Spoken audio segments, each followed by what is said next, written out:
Hello guys, welcome back my YouTube channel English by Atul.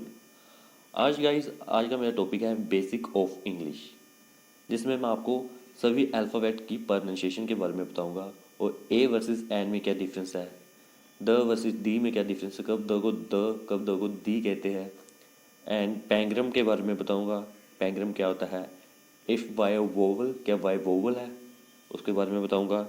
तो guys, बिना video को skip करे हुए मेरे साथ बने रहे, आपके सभी डाउट्स क्लियर हो गए और आपके सभी कंसेप्ट क्लियर हो गए आज की वीडियो में। अगर आपको फिर भी कोई भी डाउट हो तो कमेंट बॉक्स में मुझे कमेंट कर दीजिए, मैं उस डाउट पर एक वीडियो बनाकर आपका वो भी डाउट क्लियर कर दूंगा। So let's start the video.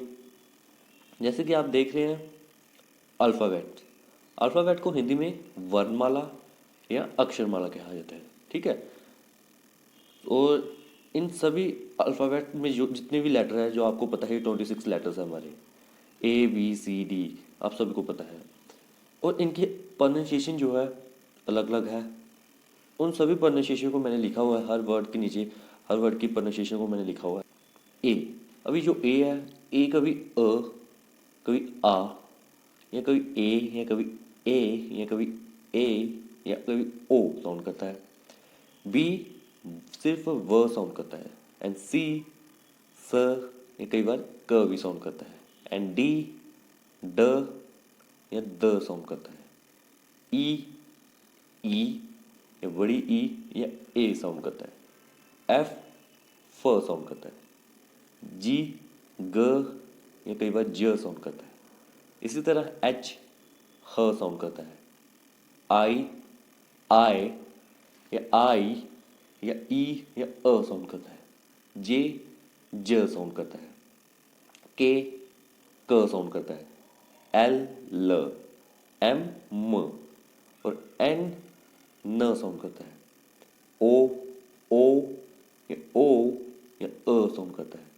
P प, क्यू क, आर र र साउंड करता है। र एस स, या कई बार स, या कई बार आधा स साउंड करता है।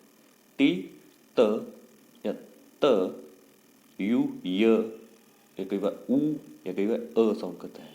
इस तरह जो वी है, ये देखिए, वी व या डब्ल्यू जो है वो भी व, दोनों की जो साउंड है सेम है, बट बोलने में थोड़ा सा डिफरेंस है।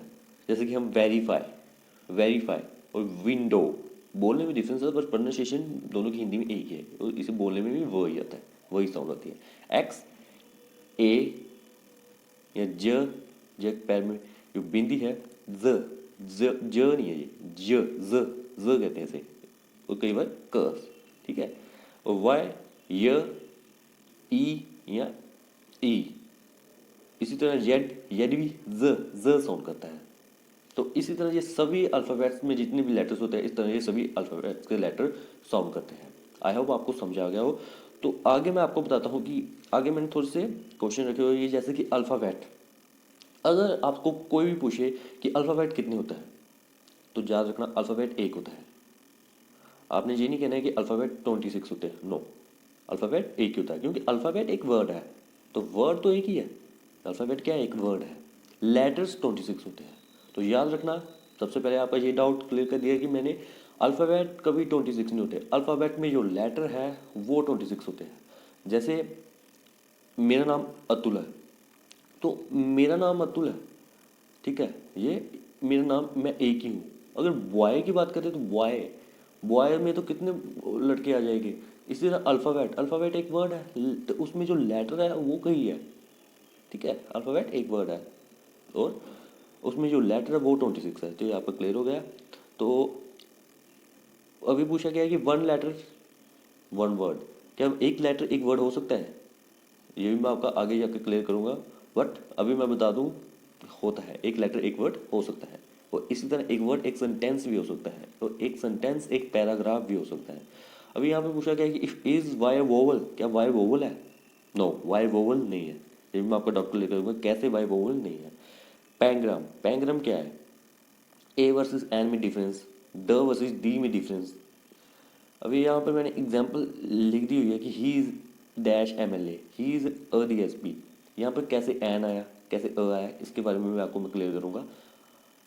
वोवल्स, अभी आपको मैंने बता दिया कि लेटर्स 26 होते हैं, कैसे वो साउंड्स करते हैं। उनमें जो उन लेटर में से जो वोवल्स, जिन्हें हिंदी में स्वर कहते हैं, वो कितने होते हैं? 5, ए, ई, आई, ओ, यू।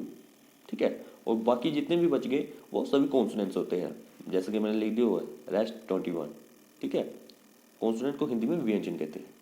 तो आपका जो सबसे पहला डाउट मैं क्लियर करूँगा ए वर्सेस एन का, कब एन आएगा, कब ए आएगा। तो मैंने लिख दिया हुआ है कि next word start with vowel sound. अगर नेक्स्ट वर्ड जो है स्टार्ट विद वोवल साउंड, उस जब वो स्टार्ट होगा उसकी साउंड जो होगी वो वोवल होगी तो एन का यूज़ होगा। अगर next word start with the consonant sound, अगर उसकी नेक्स्ट वर्ड की स्टार्टिंग कॉन्सोनेंट साउंड से हो रही होगी तो ए का यूज़ होगा। जैसे कि मैंने एग्जांपल दी हुई है, आप एग्जांपल की तरफ ध्यान दीजिए। जैसे कि this is dash pen, this is dash pen.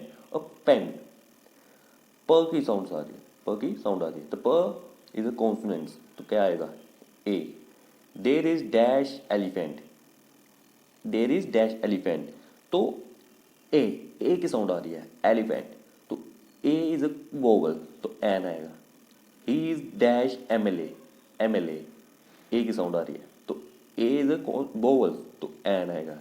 He is dash DSP, he is dash DSP, d की साउंड आ रही है, d is a consonant, consonant, तो ए आएगा। इसी तरह I will come in dash year, I will come in dash year, year, आप सोचो ई की आवाज है, नो, इसलिए मैंने हिंदी में लिख दिया होगा ईयर, ईयर की आवाज आती है इसमें, ईयर, तो ईयर इज अ कॉन्सोनेंट, तो ईयर कॉन्सोनेंट साउंड आ रहा, तो ए आएगा। This is dash university, year की साउंड आ रही है, ईयर इज कॉन्सोनेंट, ए आएगा। इसी तरह you will go in dash hour, की साउंड आ रही है, एन आएगा। सिर्फ आप ये याद रखिए कि अगर next word sound with vowel, अगर नेक्स्ट वर्ड की साउंड वोवल है तो एन, नेक्स्ट वर्ड की साउंड कॉन्सोनेंट है तो ए। ठीक है, इसी तरह आपका जो द वर्सेस दी है उसमें भी सेम इसी तरह, कब द को द, कब द को दी कहना है। अगर next word start with vowel sound तो द को दी कहना है, बोलने में दी आएगा, लिखने में द ही आएगा, बस बोलने में दी। अगर next word start with consonant sound तो द बोला जाएगा। ठीक है, जैसे कि एग्जांपल में मैंने लिखा हुआ है द एंड। जब भी कभी आप मूवी देखते हैं तो मूवी जब खत्म होती है तो आता है ना एंड में दी एंड, हम क्या कहते हैं? द एंड कहते हैं। आप द एंड नहीं कहते उसे, दी एंड, क्योंकि नेक्स्ट वर्ड की जो साउंड है वो वोवल है, तो दी एंड। द यूनिवर्सिटी, य sound is consonant, the university. And the pen, अभी साउंड इज कॉन्सोनेंट, तो द पेन। ठीक है, आई होप आपका जो भी डाउट क्लियर होगा। अभी देखिए मैंने ये लिखा हुआ letters, words, sentences, paragraph. Letter को हिंदी में अक्षर, वर्ड्स को शब्द, सेंटेंसेस को वाक्य, पैराग्राफ को अनुच्छेद। अभी यहाँ पर मैंने एक पैराग्राफ लिखा हुआ है कि Rahul is a nice person, he helps me in need, he plays football. कि राहुल एक नाइस पर्सन है, ही हेल्प मी इन नीड, जरूरत में वो मेरी हेल्प करता है, ही प्लेज फुटबॉल, वो फुटबॉल खेलता है। अभी इस सेंटेंस, इस पैराग्राफ में लेटर्स जो है 48 है। कितने लेटर्स है? 48। कैसे? 1 2 ऐसे काउंट करिए, 1 2 3 4 5 6 7 8 9 10, इस तरह जो जितने भी इस पैराग्राफ में लेटर्स है वो 48 है। वर्ड्स 13, जैसे 1 2 3 4 5 6 7 8 9 10 11 12।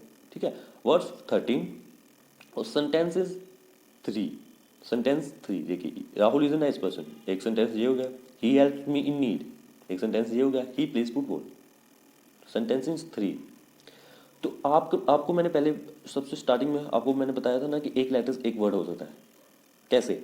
अभी देखिए, Rahul is a nice person, Rahul is a, ये एक लेटर ही है, इसमें ये वर्ड काउंट हो रहा है, एक वर्ड काउंट हो रहा है ये। तो इस तरह एक लेटर एक वर्ड हो सकता है, ताकि एक वर्ड एक सेंटेंस हो सकता है। कैसे? एग्जाम्पल में मैंने लिखा हुआ है कि are you going to office today, क्या आप आज ऑफिस जा रहे हैं? आप सिंपली बोल सकते हैं यस या नो। अगर नहीं जा रहे तो नो यूज़ करेंगे, जैसे कि मैंने नो लिखा हुआ है, तो नो आपके पूरे सेंटेंस को क्लियर कर रहा है। आपने कोई लंबा चौड़ा सेंटेंस थोड़ी बोला है, सिंपली नो का है, नो एक वर्ड है, तो इस तरह एक वर्ड एक सेंटेंस भी हो सकता है। बिल्कुल इस तरह मैंने लिखा, so shall I come to play chess, क्या हम चेस खेलें? आप यस नो नहीं खेलनी तो नो बोलेंगे, खेलनी है यस भी बोल सकते हैं, या श्योर क्यों नहीं। हाँ मैंने श्योर बोला, तो ये एक वर्ड है, एक वर्ड इसका मतलब एक वर्ड एक सेंटेंस हो सकता है, एक लेटर एक वर्ड भी हो सकता है, एक वर्ड एक सेंटेंस भी हो सकता है। अभी मैंने आपको ये भी बताया था कि एक सेंटेंस एक पैराग्राफ हो सकता है, उसका भी मैं बहुत ही अच्छी तरह एग्जाम्पल लेकर आया हूँ, बहुत ही अच्छी एग्जाम्पल है, देखिए। Having been seen by my dad who was standing at a shop next to the cinema hall where I was buying ticket along with my friends for the movie. I got scared of being scolded, but he did not react at all. कि मैं जब मेरे dad standing at a shop next to the cinema hall के next जो shop थी वहाँ पर खड़े थे, where I was buying ticket, मैं टिकट ले रहा था अलॉन्ग विद माई फ्रेंड्स, अपने फ्रेंड्स के साथ मूवी की। तो मेरे पापा ने मुझे देखा, ठीक है, मैं स्केर्ड, मैं डर गया, बट कि वो मुझे अभी कुछ कहेंगे या कोई रिएक्ट करेंगे, but he did not react, उन्होंने कोई रिएक्ट नहीं किया। तो अभी यहाँ पे देखिए ये पूरा एक सेंटेंस एक पैराग्राफ की तरह लग रहा है, हालांकि यहाँ पे कोई फुल स्टॉप नहीं आया बीच में, यहाँ से स्टार्ट हुआ था, यहाँ पर फुल स्टॉप आया, तो एज एक सेंटेंस ही है ये, पर देखने में देखिए एक पैराग्राफ लग रहा है। तो इसी तरह एक सेंटेंस एक पैराग्राफ भी हो सकता है, ये पूरा एक पैराग्राफ लग रहा है, तो इसी तरह एक सेंटेंस एक पैराग्राफ भी हो सकता है, एक लेटर एक वर्ड भी हो सकता है, एक वर्ड एक सेंटेंस भी हो सकता है, एक सेंटेंस एक पैराग्राफ भी हो सकता है। आई होप आपका डाउट क्लियर हो चुका होगा। तो आज का जो मेरा लास्ट टॉपिक है पैंग्राम, कि पैंग्राम क्या है।